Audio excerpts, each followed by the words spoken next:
The channel super ideas. Super ideas में आप लोगों का एक बार फिर से स्वागत है। जैसा कि हमने आप लोगों को बताया था कि आरबीआई ने ईएमआई मोरेटोरियम को बढ़ा दिया है। यानी कि आप चाहें तो अपने क्रेडिट कार्ड, अपने पर्सनल लोन, अपने होम लोन, अपना क्रेडिट लोन या किसी भी प्रकार का भी car loan, two wheeler, four wheeler loan, तो आपके पास कोई भी टर्म लोन चल रहा है या फिर कोई भी क्रेडिट कार्ड का बिल है, तो आप चाहें तो उसके बिल को या उस ईएमआई को पे ना करके आगे 3 महीने के बाद पे कर सकते हैं, क्योंकि मोरेटोरियम को अभी अगस्त तक बढ़ाया गया है। लेकिन ये मोरेटोरियम अगर आप क्रेडिट कार्ड के बिल पर कर रहे हैं, तो क्या ये फायदा है या नुकसान है?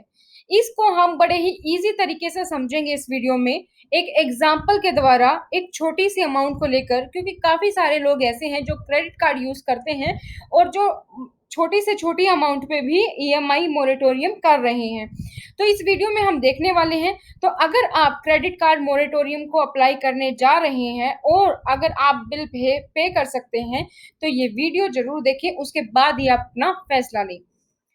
तो क्रेडिट कार्ड यूजर्स को भी फायदा मिला है मोरेटोरियम का। तो उसमें देखते हैं हम कि अगर आप एक क्रेडिट कार्ड यूजर हैं और आप मोरेटोरियम लेते हैं, तो आपको कितना अमाउंट एक्स्ट्रा पे करना होगा। तो रिजर्व बैंक ने मोरेटोरियम लोन को 31 अगस्त 2020 तक यानी 3 महीने तक के लिए बढ़ाया। इसका फायदा चाहे आपके पास टर्म लोन है, होम लोन है, ऑटो लोन है, क्रेडिट कार्ड होल्डर्स को भी मिला। यानी कि अब आप 31 अगस्त तक पेमेंट मोरेटोरियम सुविधा को बढ़ा सकते हैं। लेकिन होगा क्या, आपका इंटरेस्ट बढ़ता जाएगा। अब आपके पास, अगर आपके पास क्रेडिट कार्ड है, तो आपके पास दो ऑप्शन है। एक ऑप्शन ये कि आप मोरेटोरियम को अप्लाई कर लें, यानी कि आप कोई पेमेंट ना भरें और मोरेटोरियम के ऑप्शन को चूज करें और 31 अगस्त के बाद आप मोरेटोरियम की फैसिलिटी के बाद आप पेमेंट करनी शुरू करें, डिपेंडिंग कि ये बढ़ती है नहीं बढ़ती है। सेकंड ऑप्शन ये है कि आप मिनिमम अमाउंट पे करते चलें और जो आपकी अमाउंट है उस पे आप ईएमआई करवा ले अपने आप से ही। तो कौन से में फायदा है, मोरेटोरियम में, ईएमआई करवाने में, मिनिमम अमाउंट पे करते रहने में? ये सारी चीजें हम आपको एग्जाम्पल के थ्रू बताने वाले हैं। तो अब ध्यान देने की बात यह है कि मोरेटोरियम पीरियड के दौरान अगर आपका कोई अनपेड ड्यू है, यानी कि जिसको आप नहीं पे कर रहे हैं वो अमाउंट, उस पर इंटरेस्ट तो लगेगा ही लगेगा, यानी आपको उस पर ब्याज तो देना ही होगा। बैंक बाजार .com के सीईओ आदिल शेट्टी का भी यही कहना है कि क्रेडिट कार्ड पर इंटरेस्ट रेट काफी ज्यादा होता है। ये आप लोगों को भी पता है। तो ऐसे में मोरेटोरियम का लाभ वो लोग उठाएं जो पेमेंट कर पाने में असक्षम है। अगर आप अपनी पेमेंट कर सकते हैं, पूरी पेमेंट कर सकते हैं, तो वेल एंड गुड है। अब यहाँ पर भी आपके पास 3 ऑप्शन है। अगर आप पूरी पेमेंट कर सकते हैं, तो पूरी पेमेंट को आप क्लियर करते हुए चलें। सेकंड ऑप्शन है कि आप पार्शियल पेमेंट कर सकते हैं, यानी कि इतनी भी प्रॉब्लम नहीं है और इतना भी नहीं है कि आप पूरी पेमेंट कर दें।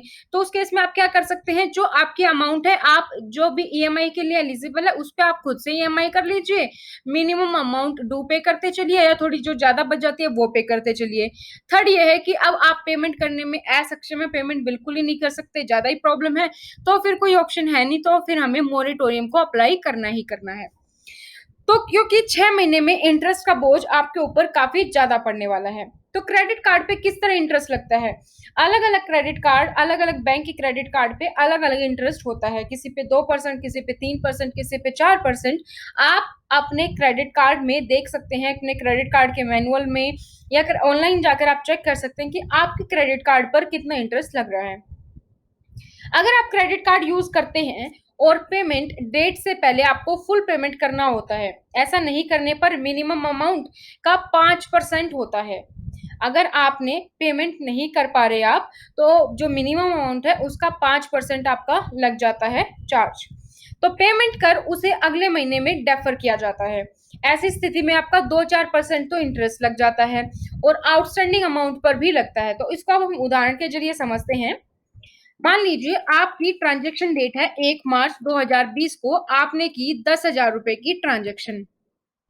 अब आपकी बिलिंग डेट है 6 मार्च की, तो आपको मिनिमम अमाउंट ड्यू पे करना है, मान लीजिए 500 रुपए, क्योंकि ये इसका 5% है। ठीक है, जितना भी आपका अमाउंट होगा 10,000 यहाँ पे आपका अमाउंट है, तो इसका 5% आपका क्या होता है, मिनिमम अमाउंट होता है जो आपको पे करना होता है। तो इस केस में इसलिए ये 500 रुपए है।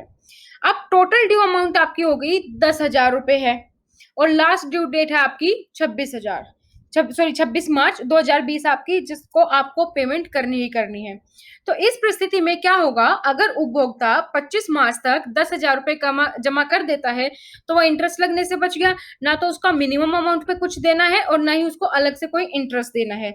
अगर किसी कारण से पेमेंट नहीं कर पाता है, तो 500 रुपए का जो मिनिमम अमाउंट है वो जमा करके आप 9,500 को अगले महीने की बिलिंग में डेफर करवा सकते हैं। तो इससे आपका जो मिनिमम अमाउंट है आपने वो पे कर दिया, अब आपका लेट पेमेंट फीस नहीं लगेगी। जब भी आप अपने कार्ड का मिनिमम अमाउंट पे करते हैं, तो आपको लेट पेमेंट फीस नहीं लगती, आप इसीलिए ही इसको पे करते हैं। तो लेट पेमेंट जो फीस है वो आपकी यहाँ पर वे ऑफ हो गई है, ये वेवर आपको मिल गया है यहाँ पर। अब दो सिनेरियो हैं। अगर आप क्रेडिट कार्ड होल्डर हैं, ड्यू डेट से पहले आपने जमा कर दिया, यानी कि 25 दिन में आपको मिलते हैं, लगभग 1 मार्च से 26 मार्च तक का आपको समय मिला, जो हमने आपको एग्जाम्पल के तौर पर दिखाया। हालांकि उसे इतने समय का इंटरेस्ट नहीं जमा करना पड़ता। अगर 25 दिन का इंटरेस्ट जोड़ें तो 3.5% के हिसाब से करीबन 288 रुपए बनेगा। लेकिन क्रेडिट कार्ड यूजर को उसको जमा करने की जरूरत नहीं है। क्यों? क्योंकि उसने खर्च तो 1 मार्च को किए हैं, लेकिन उसको जो बिल भरने की डेट है ना, वो कब है, 26 मार्च है। तो आप 26 मार्च तक पे कर सकते हो। इस पेमेंट में आपको पेमेंट करने के लिए टाइम मिलता है, क्योंकि क्रेडिट कार्ड का फायदा यही है कि आप खर्च करो और उसके बाद आपको 25 दिन का टाइम मिलता है उस पेमेंट को पे करने में। अब वो डिपेंड करता है आपके बिलिंग साइकिल पे। तो इस केस में अगर आपने 1 मार्च को पेमेंट की है, तो आपको 26 को, यानी कि 25 दिन आपको मिल रहे हैं। तो अगर 10,000 रुपए के हिसाब से हम 3.5% रुपए का 3.5% का आपका देखें, तो 288 रुपए आपका इंटरेस्ट बनता है, जो आप जमा नहीं करेंगे अगर आपने पूरी पेमेंट कर दी है तो। अब दूसरा सिनेरियो क्या है, अगर आप मोरेटोरियम लेते हैं, तो उसे कई हजार रुपए इंटरेस्ट के रूप में जमा करने होंगे। हर महीने का इंटरेस्ट अलग अलग होता है। तो ऐसे में अगर औसतन हिसाब निकालें, तो 1 महीने का इंटरेस्ट हो गया आपका 288 रुपए, ये हम 10,000 रुपए पे कैलकुलेट कर रहे हैं। और 6 महीने का आपका इंटरेस्ट हो गया 1,800 रुपए। तो 6 महीने के बाद आपका जो बकाया हुआ वो उस अमाउंट के लिए आपका हो गया 11,800 रुपए। तो ये अब आप पे डिपेंड है कि आप कैसे करना चाहते हैं। मैंने आपको तीनों ऑप्शन बता दिए हैं। ये हमने एक छोटी अमाउंट पे लिया है 10,000 रुपए पे, तो ये आपके 1,800 रुपए बढ़ गई है 6 महीने में। डिपेंडिंग कि आपके कार्ड पे कितना इंटरेस्ट लगता है, कौन से बैंक का आपके पास क्रेडिट कार्ड है, कितनी आपकी आउटस्टैंडिंग है, आपकी जो अमाउंट है वो आपकी सिर्फ आपके खर्चे की अमाउंट है, या आपने उस पर कोई लोन ले रखा है, कोई ईएमआई चल रही है ऑलरेडी, उसकी अमाउंट है। तो वो चीजें भी आपको ध्यान में रखनी है।